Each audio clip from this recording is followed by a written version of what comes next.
Oh, here we go again. So this is an overview of what I've just done.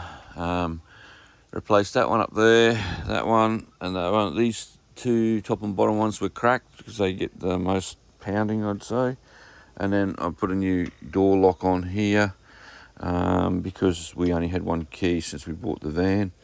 Why not in the middle of nowhere change it and get it done instead of doing it when we're at home. But anyway, now I found in the video I watched to get this lock off that old mate said to lock it, but to lock it like this you need to push that button there and then you push that down and then you can get to that other screw there. If you don't push this little button here you can't get it down even with the key.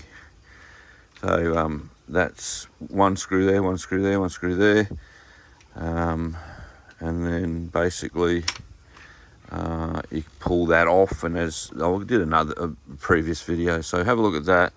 But I just watched another person online do it. It filmed it a bit better than me. But anyway, it was quite simple. It's been probably half-hour job just getting that. These I put them in with the screwdriver drill, and then I tightened them by hand so I didn't snap the plastic, and they're quite strong now.